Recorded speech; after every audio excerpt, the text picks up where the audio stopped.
pra sot nuk luhet me sigurinë shoqërore siç luhej dikur që as nuk i kërkonte njeri,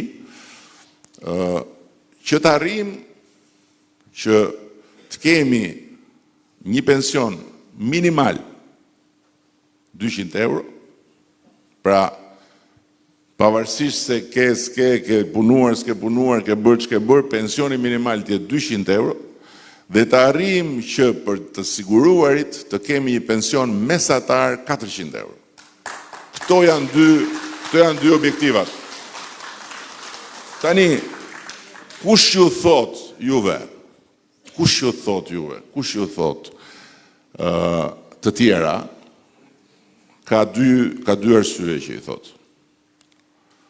Kush thot të tjera, më besoni, ka dy arsye që, sepse i kemi rënë kësaj pune nga të katër anët. Kemi marrë ekspertizë nga të katër anët. More nga institucionet, që nga Banka Botërore, e tjerë, more nga ekspert pavarur ndërkombëtar, more këshilltarin që unë kam për ekonominë që ka qenë për 10 vjet drejtuesi i grupit ekonomik të Angela Merkelit, e kemi vënë edhe atë të na jap opinionin e tij.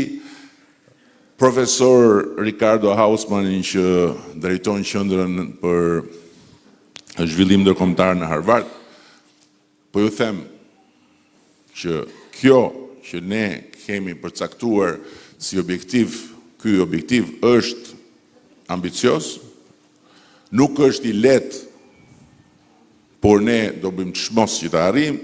Të tjerat, këto që ju thonë, janë të gjitha rruga drejt humnerës.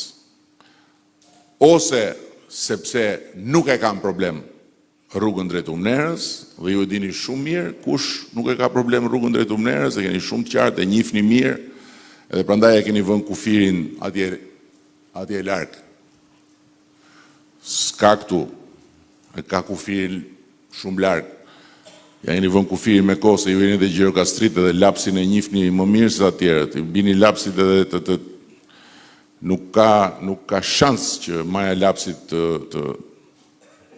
të thyet nga qefi, është llogaria, ose pastaj nuk din çfarë flasin. Nuk din çfarë flasin, dhe thonë hajde, ta haj kush ta haj, ta besoj kush ta besoj, që ne do t'i bëjmë pensionet kështu, do bëjmë pensionet ashtu, e pastaj të marrim të kapim në një vot të shkojmë në parlament. Dy janë. Dhe duke qenë se u prek çështja e mësuesve, dua të them këtë. Ajo që tha Zuzana është mos e vërtet. Dhe nuk është problemi thjesht i pagës. Problemi i mësuesve ishte problemi i autoritetit, i rënë për tokë. Mësuesit ishin katandisur në pengje. Pengje të politikës, pengje të, siç përmendi Zysha, halabakëve që vinin rrotull shkollës, pengje të vetë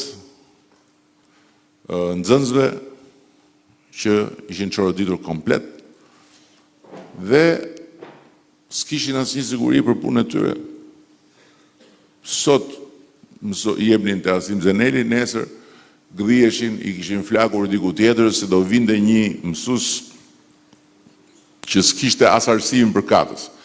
Llogaritë kur ne kemi filluar këtë punë, kishte afro 5.000 mësues pa arsimin për katës. Pra mësues që kishin mbaruar biologji dhe jepnin fizik. Se kishin një krushk, kishin një parti, kishin një kudiun se çfarë, pagonin lekë kudiun. 5.000 në sistem. Dhe pagën mesatare aso kohë në sistemin publik ne kishim 370 euro. Sot e kemi 1.000 euro pagën mesatare. Dhe të mësuesit paga mesatare ka vajtur 9.500 euro dhe plani ynë është që në Shqipëri 2030 të jetë 1.200 euro.